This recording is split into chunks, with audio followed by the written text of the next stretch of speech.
it's Jessii Vee. Do you know who I am today? I really wish I was posting this video on a Wednesday. That would be perfect. But yes, I am Wednesday Addams. I love dressing up as her. It's so me. I just don't want to poison people. That's the difference, I think. By the way, if you hear pitter-pattering of footprints everywhere, my dog is currently in the room while I'm filming. It's a little loud. All right, so about a week ago, I asked you guys which videos you want to see for October, and I got an overwhelming amount of people telling me that they wanted to hear more about the Salem Witch Trials. So that is the topic of today's video, a little bit dark and disturbing. Get ready for it. Before I get started though, if you have not seen, I have a new Halloween backdrop behind me, and if you would like to win it, all you have to do is be subscribed to this channel, so my Jessii Vee channel, turn on your notification bell, and this contest is only on YouTube. So you also have to be following my Moot YouTube channel and my Vee Vlogs YouTube channel. Make sure all the notification bells are turned on for all three channels, and then come back here and tell me what you want to be for Halloween, and if you're not dressing up, you can comment that as well and still be entered. By the way, we currently have 24 more days until Halloween, and I just want to give a couple more reminders. We still have a bunch of Halloween mystery boxes available. I will link it down below, but they are dwindling. Our supply is getting lower and lower, so if you would like one, act now. And we also have these amazing Halloween black cat bags. I love them. I love all the green detailing, the piercing eyes that stare at you. We have so many Halloween things available on the website. Check out the link down below. Every time I look into my viewfinder, I'm like, is that me?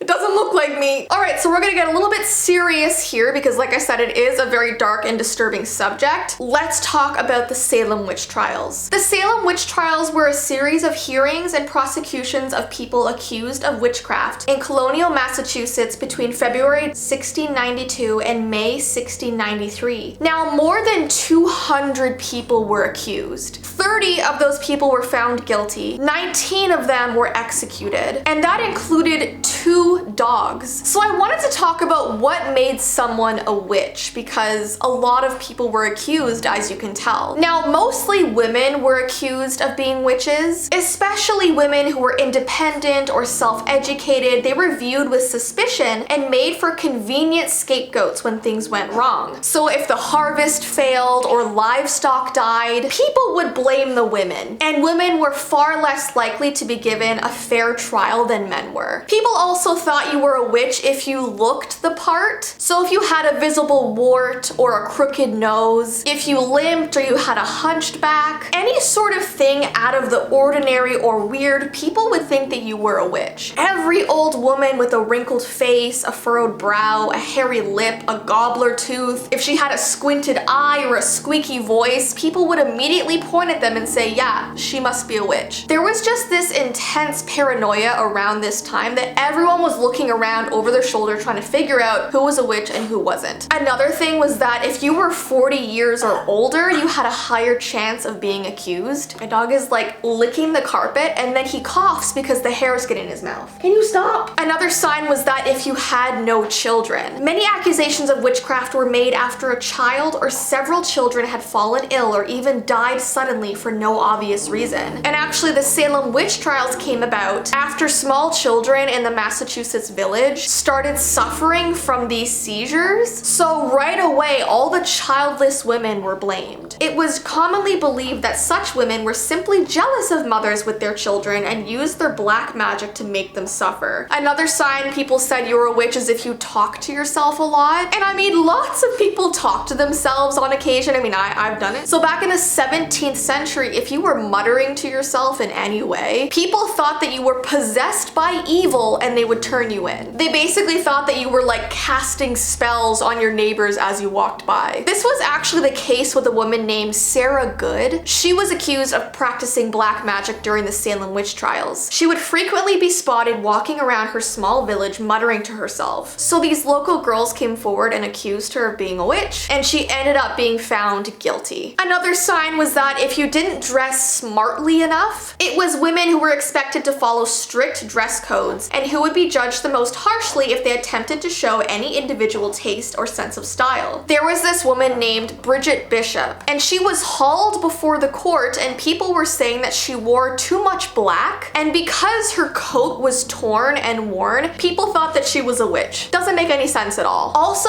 if you knew anybody who was accused of being a witch, you were guilty by association. For instance, there was this girl named Dorothy Good, and she was accused of being a witch even though she was only 4 years old, which blows my mind. And this was simply because she was a daughter of a woman who was accused. Often sisters of these witches or husbands of these witches were also brought before the jury. Another thing is that if you were financially independent, something was wrong, you must have been evil. Back in the 16th and 17th centuries, independent women that lived alone with no man to support them were often viewed with suspicion. So if this woman is financially comfortable, she's doing well on her own with no one else helping her, no man to help her, jealous neighbors would go forward and accuse her of being a witch. According to the records, around 9 in 10 of the women executed for witchcraft between the years of 1620 and 1725 were financially independent. People need to keep their jealous mouths to themselves. Another thing is that if you were left-handed, you were accused. Like I said, anything odd that's different from anybody else. If you had a cat, you were guilty. People believed that cats were actually humans who had committed bad deeds in their lives, and so after dying, they were forced to return to Earth as a feline form. From that point onward, cats were seen as malevolent spirits, so a lady living on her own with a cat or other household pet for the company was immediately put under suspicion. I cannot believe the way things were back then. So yeah, dogs, cats, people didn't want you to have a pet or you were a witch. Another thing is that if you were illiterate, you couldn't read, you couldn't write. Even if you struggled to speak in public, let's say you had social anxiety, you had a stutter in some way, you were trying to speak a language that wasn't your own, you were a witch. That's because it was believed that witches were unable to recite prayers or passages from the Bible. So if a woman was suspected of practicing black magic, she would be put in front of the court and given a Bible and was told to read a passage in front of everybody. If she could not do it, let's say she wasn't able to read, they would just assume she was evil. So those are all of the things that would make you a witch back in the day. I feel like I would have been accused because of some of these things were so ridiculous. I wear black all the time. So I'm just gonna bring up a few other facts about Salem and the witch trials before we end the video. In June of 1914, a horrific fire tore through Salem's leather manufacturing district after being ignited in Boston Street. It burned for 2 days and it left nearly half of the town's population homeless and jobless. Apparently it destroyed 1,400 buildings, which is insane. The superstitious believe that the fire was started by the spirit of Giles Corey as revenge for his death by torture during the trials. And witches still bring tourists to Salem to this day. Salem prides itself on having a thriving tourism industry driven in large part by global interest in the history of the town. Every year, more than 1 million tourists flock to the town, and many visit the Salem Witch Museum and historic sites such as the 17th century witch house. Now, this is perhaps the most famous building in the town, which was built sometime between 1620 and 1642. During the trials, the house belonged to Judge Jonathan Corwin, and this judge brought accused witches into the house to interrogate them before their trials. I could literally make 3 different videos on the Salem Witch Trials alone. I was trying to pack as much quick information as I could into this one, but if you want me to make a part 2, definitely give this video a thumbs up and let me know. And yeah, I hope you enjoyed this video. I know it was dark, but I think it is important to talk about because it is a huge part of our history. Anyways, guys, don't forget if you would like a Halloween mystery box, I have linked it down below along with our other Halloween items. But yes, I hope you guys have an awesome rest of your day and I will see you in my next video.